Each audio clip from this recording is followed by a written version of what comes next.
It's now close to 6:20 and time for What's Trending.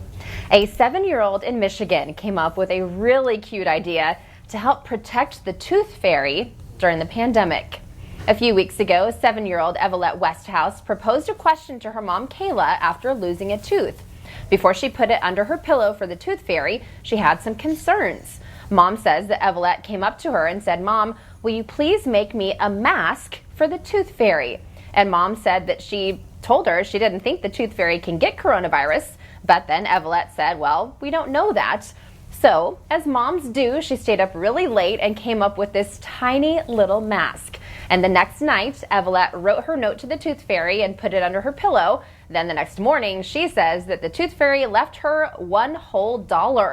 And before this, Evelette had been helping Mom make some face masks for full-size humans.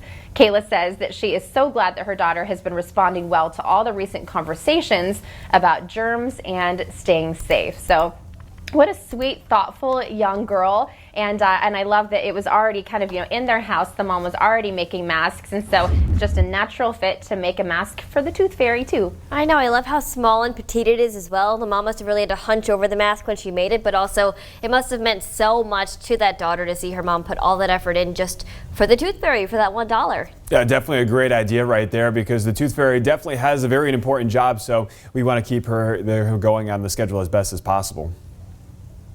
Yep, I wonder who else the daughter is going to ask her mom to make masks for. There's a lot of other holidays coming up, too. I know, you never know, and that story makes me so nostalgic, as does this one, because a Mississippi community has transformed its cul-de-sac into the ultimate sandlot. This sandlot baseball game took place in the Oak Grove neighborhood. The street now contains bases painted on by the resident named Joe. But his imagination did not stop there. He also created an infield, and when all was said and done, teams were formed.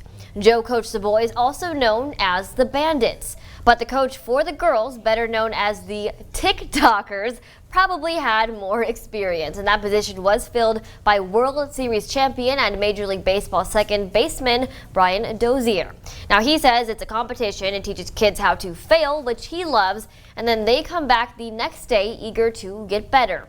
And it's been pretty special. The TikTokers and the Bandits are battling it out during a 7-game championship series, and the winning team will get to hold Dozier's Nationals 2019 World Series trophy replica. So they got a pretty cool prize to fight for right there.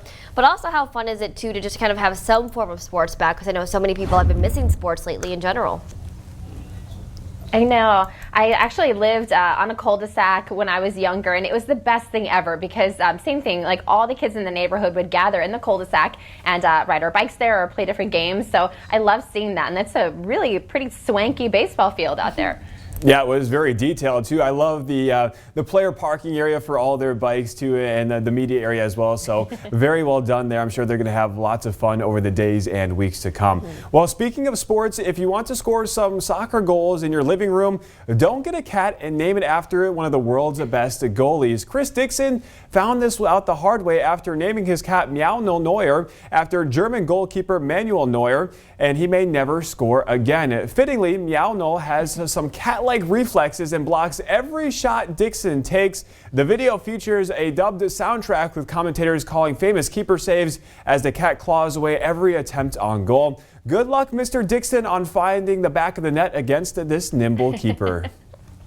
I could honestly watch this over and over again. And Tyler, I saw this on social media yesterday and wanted to tag you and tell you about it. So I was so excited this morning when I saw the video because it's right up your alley being a soccer player. I was going to say, we've seen Tyler's goalie skills. He posts the videos on Twitter all the time. And first off, Tyler, very impressive. But I want to know what you think about this cat right here. That cat definitely has some good skills. They always taught me growing up you should have cat-like reflexes, but that definitely takes things to the next level there.